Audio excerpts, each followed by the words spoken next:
few weeks ago, this game might not have been very high on any of our lists, but now it's one of the best games of the entire weekend, and it has massive college football playoff implications. Number 20 USC at number 13 Notre Dame, one of the most, I think, underrated rivalries in college football, and this game could serve as a college football playoff elimination game. This has the makings of a classic on Saturday night, and we're here to break it down and share our official winner right here at the Gridiron Expert. So welcome back, guys. We're so glad you could join us today. As always, please continue to like, comment, subscribe, share our videos. Check out everything down in the description below. That includes our website, thegridironexpert.com, home to our expert picks, which are some of the best college football and NFL spread picks in the entire country, beating out over 80% of the national handicappers each of the last 6 years. So if you want to win big with us, this is the place for you. Go check it out. The link for that down in the description below. So USC comes into this game 20th in the nation. They jump back into the rankings following their big win over Michigan. Notre Dame, as we know, started 0-2, has now won 4 straight, finds themselves at number 13 in the country. Playoff hope's not dead yet. They're going to have to win out, and this win over USC would do a lot for their resume. Keep in mind, Notre Dame's only 2 losses are the 2 top 5 teams right now in Miami and A&M by combined 4 points. So Notre Dame's got a lot of talent. They're a dang good football team. But the loser of this game could find themselves out of playoff elimination or playoff contention. The winner keeps those hopes alive. A little bit of backstory here. Notre Dame, USC, I think, as I mentioned, underrated rivalry game. I don't think people talk about it nearly enough. The Fighting Irish have won the last 2 games in this series, both of them by double digits. These 2 teams have not had a game decided by 1 possession since 2019. So kind of been dominant for the winning team the last couple of years. Notre Dame has won 6 of the last 7, so they've kind of owned the edge in this series. And USC has not won in South Bend, have not won at Notre Dame since 2011. So Notre Dame's got a lot going for them right now. The recency bias, the history going for them. Again, over almost 15 years since they've lost at home to the Trojans, but USC hoping to break that trend on Saturday night. You take a look at the Trojans here. Look, they've got one of the best offenses in the nation. The second best, actually. They average over 550 yards per game. They're second in the nation in passing offense, averaging over 325 passing yards per game. And that all starts, of course, with their quarterback, Jaden Mayava, who has over 1,800 yards, 13 touchdowns, and just 2 picks. I mean, you would expect it, right? A Lincoln Riley-led offense, going to have a good quarterback, going to have a potent passing attack, and that's absolutely been the case out in L.A., and Mayava has been absolutely phenomenal this season. So has Mekhi Lemon, who is his top wide receiver, top pass catchers. One of the best, I think, quarterback wide receiver duos in the nation. He has 682 yards and 6 touchdowns already this year.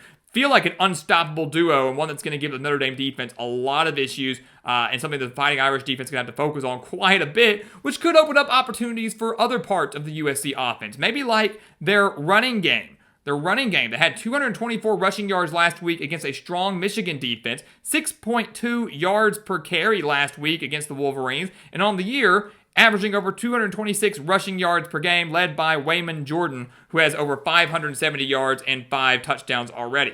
So USC, you think about passing. Lincoln Riley, USC, they want to air it out. And of course they do. They've got the talent to do so. But the run game, don't sleep on it.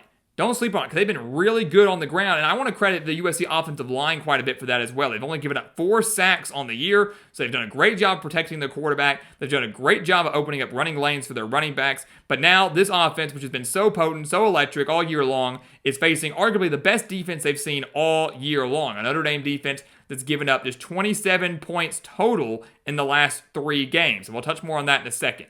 But that's going to be the battle to watch. Notre Dame, that offense is coming together.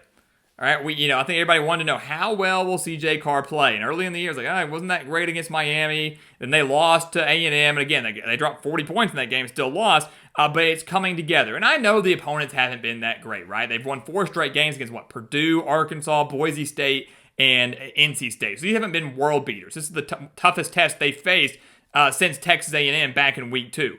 But this is a team that's averaging over 465 yards per game, nearly 300 passing yards per game, which feels like a crazy stat for the Fighting Irish, and then 172 rushing yards per game as well. Carr, I feel like, is getting better and more confident with each passing week, right? Over 1,600 yards, 13 touchdowns, only 3 interceptions. He's had 2 300-yard passing performances in the last 3 games, and in that span, 8 touchdowns, just 1 interception. That came last week against NC State, a game they won by 29 points. I mean, it's also, for me, it's you can say, oh, Notre Dame's not beating anybody, the opponents are weak. Okay, sure, but they're still dominating these games. Someone's like, well, they should be.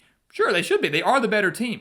But it's how Notre Dame has looked in these games. It's how dominant on both sides Notre Dame has looked in this game. And the offense really has been fun to watch. The passing attack is there. The running game is getting there, right? Jeremiah Love, he started slow. He's woken up, right? Already has 530 yards, 5.3 yards per carry, 8 touchdowns on the year.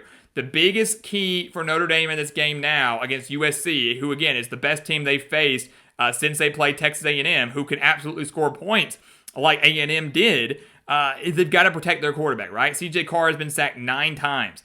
They have committed 6 turnovers in 6 games. So the Fighting Irish averaging a turnover per game, and USC will make you pay for that. So protect your quarterback and make good decisions. And that certainly is going to be easier said than done against this USC defense that is surprisingly decent.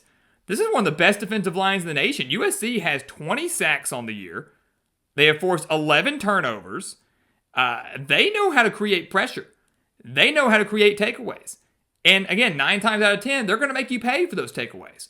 Last week against Michigan, who was a top 15 team at the time, USC had 3 sacks, 5 tackles for a loss, and 2 turnovers. Like, they lit up that Michigan offense. USC went to town on the Wolverines. So I fully expect the Trojans to send pressure after CJ Carr, right? Yes, Notre Dame's at home. They've got that going for them. But get after him. Force him to be uncomfortable. Again, this is the best defense, I think, that Notre Dame has faced since they played A&M back in week 2. So this is a really big test for both of these teams. The million-dollar question, though, for USC is, okay, that's great. You're creating pressure. That's great. You maybe force a turnover here and there. Can your secondary hold up for an entire 60 minutes? That's the question. That's the question. Because if you're USC, you're now facing maybe the best quarterback you've seen since Marcel Reed back in week 2. Luke Altmaier was okay. Bryce Underwood has talent, but still young. It was on the road. CJ Carr is playing really, really well right now. Can your secondary hold up? The Trojans have given up 243.7 passing yards per game, right? 243. That's 100th in the nation. It's not a very good secondary. They gave up 331 passing yards to Illinois. Their lone loss of the season. One they nearly won. They almost beat Illinois on the road. But they lost. And the major reason for that was because they could not stop Luke Altmaier. They also couldn't stop the run. Fighting Illini had 171 rushing yards, but that's besides the point. You gave up 500 yards to Illinois. All right? Fine team. But doesn't really inspire confidence now coming into South Bend, which is a much more difficult place to play than Champaign. And an offense that, again, has been firing on all cylinders for the last 4 weeks. So that's my biggest concern for USC. You want to win this game, you've got to find a way to just rattle Notre Dame, get a bunch of takeaways, and give your offense as many opportunities to score as possible.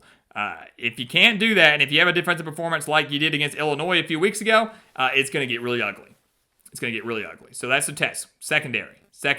What do you have? Notre Dame, their secondary isn't that great either.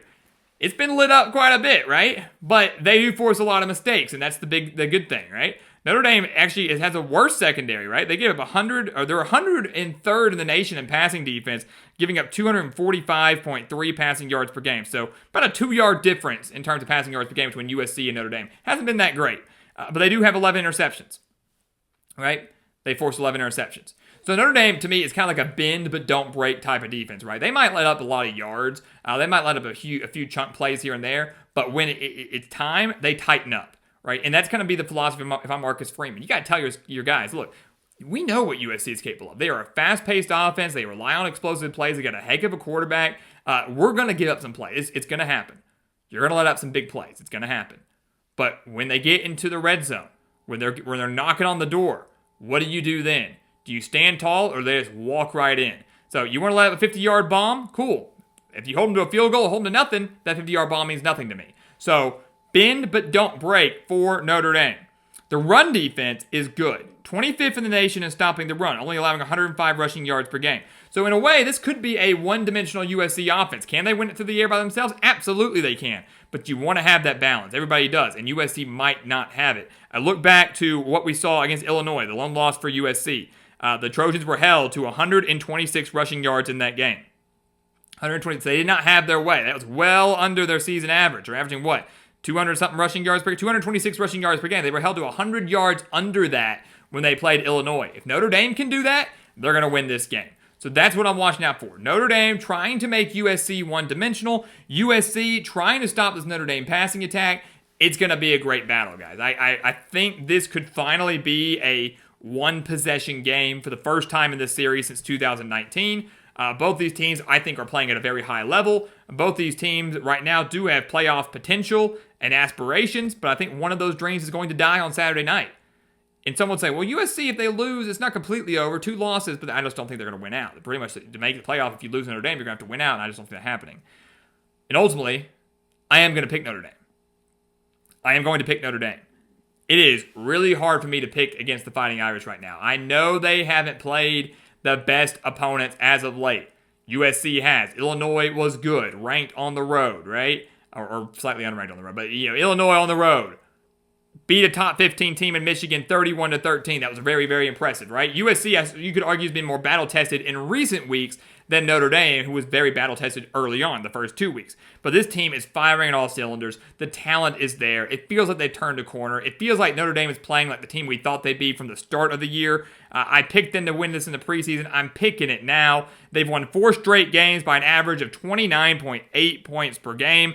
The game's closer than it's been in recent years. Notre Dame, I don't think, wins this game by about 30 points. They've won the last 4 games this season. But in the end, Notre Dame will prevail. USC has not won in South Bend since 2011. I'm not picking that to happen now. The Fighting Irish get a massive, massive win, a ranked win on their resume, which will only improve their college football playoff hopes. They keep those dreams alive. The rest of the season is practically a cakewalk for them. Notre Dame survives this. I feel very confident about picking them to make the college football playoff, and I believe that's exactly what's going to happen. The Fighting Irish prevail on Saturday night in what could be an instant classic between the Trojans and Notre Dame.